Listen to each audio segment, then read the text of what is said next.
Let me tell you why my coaching clients quit coaching. And I'm not talking about clients that were never committed to coaching. They were never coachable in the first place. I'm talking about clients that were coachable, successful, determined, committed, and enrolled in coaching for a long period of time, months or years. My clients will quit because I put something in front of them, a challenge, an invitation, a breakthrough that they truly needed to have. And they, consciously or unconsciously, refused to face that challenge. You need to confront your mother and get an issue with her complete, who you hate. You need to face this particular fear or anxiety you have about a particular relationship or aspect of you and your life.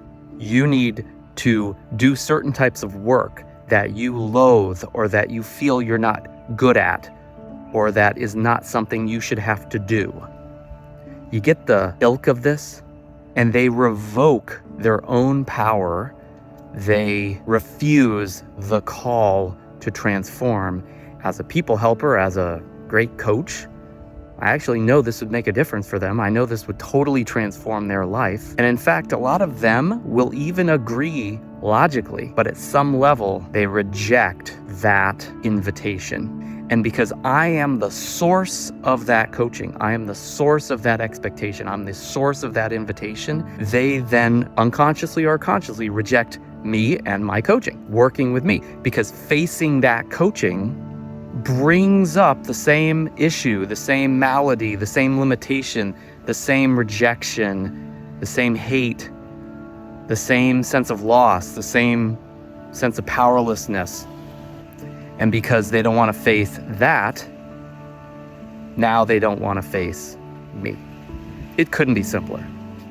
And unfortunately, we live in a society at this point where most of the professions that claim to provide help, that claim to provide transformation, that claim to provide healing, people helping professions, whether it's psychotherapeutic modalities, coaching programs, personal growth programs, personal development, transformational stuff, they offer as a carrot to market and sell and enroll people in their programs the idea that you can have what you want without confronting what you don't want.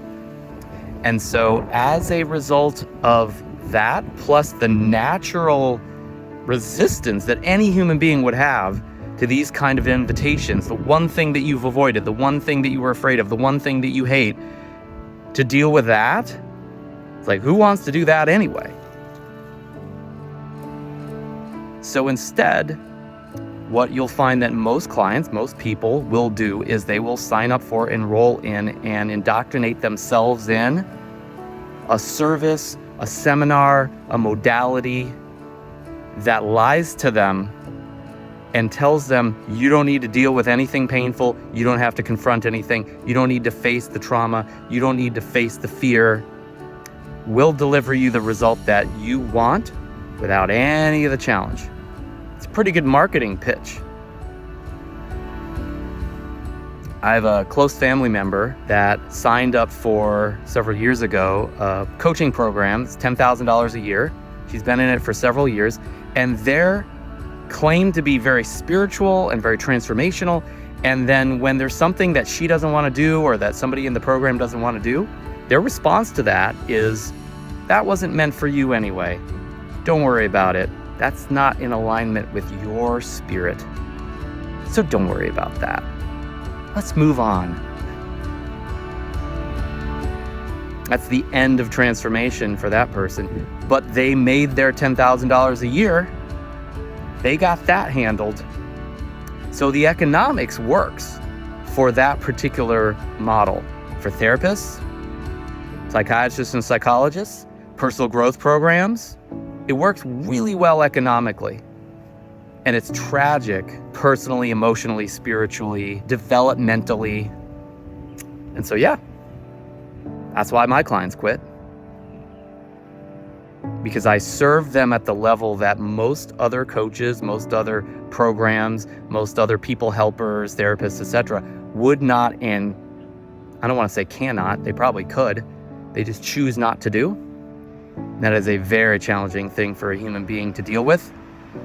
And we live in a society where we have put bubbles around us, where we have provided and developed an expectation that we don't have to deal with anything that is uncomfortable, painful, traumatic, etc. And so we don't.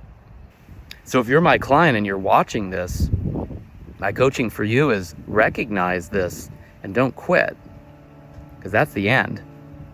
That's the end of your growth, at least in certain ways. If you're a coach, you got to recognize, first of all, the marketing and economic challenge you face if you really are authentically committed to transforming the lives of the people that you're working with.